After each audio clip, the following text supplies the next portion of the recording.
ஒரு வருடத்தின் முதல் காட்சி உங்க வாழ்க்கையை முழுவதும் மாற்றும்னு சொன்னா நம்புவீங்களா? அப்படிப்பட்ட நாள் தான் சித்திரை திருநாள். நம்ம தமிழர்களின் அழகான மரபு சித்திரகனி. சித்திரை என்றால் தமிழ் புத்தாண்டின் முதல் மாதம், கனி என்றால் நாம் முதலில் பார்க்கும் காட்சி. சூரியன் மேஷராசிக்கு செல்லும் நாள் தான் தமிழ் புத்தாண்டு. புதிய சுழற்சி, புதிய வாழ்க்கை. அதனால்தான் அந்த நாளை நல்லதாக தொடங்க வேண்டும் என்ற நம்பிக்கை உருவானது.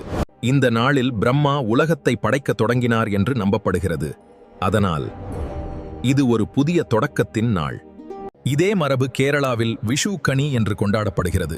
தமிழ்நாடு மற்றும் கேரளா இரண்டிலும் ஒரே நம்பிக்கை, நல்ல தொடக்கம். சித்திரகனியில் வைக்கும் ஒவ்வொரு பொருளுக்கும் அர்த்தம் உண்டு. பழங்கள் வளம், நாணயம் செல்வம், பூக்கள் மகிழ்ச்சி, கண்ணாடி நம்மையே காண்பது, தீபம் என்பது அறிவின் ஒளி. காலை எழுந்தவுடன் கண்களை மூடிக்கொண்டு வந்து முதலில் இந்த காட்சியை பார்ப்பார்கள். இதையே கனி காணுதல் என்று சொல்வார்கள். இது ஒரு மூட நம்பிக்கை இல்ல, இது ஒரு நல்ல மனநிலை உருவாக்கும் வழக்கம். நல்லதை பார்த்து ஆரம்பித்தால் நல்லதையே வாழ்க்கை தரும் என்ற நம்பிக்கை. சித்திரகனி என்பது ஒரு வழக்கம் மட்டுமல்ல, ஒரு வாழ்க்கை தத்துவம். இந்த வருடம் நீங்க என்ன கனி பாத்தீங்க? காமெண்ட்ஸ்ல சொல்லுங்க. லைக், ஷேர், சப்ஸ்கிரைப் பண்ண மறக்காதீங்க.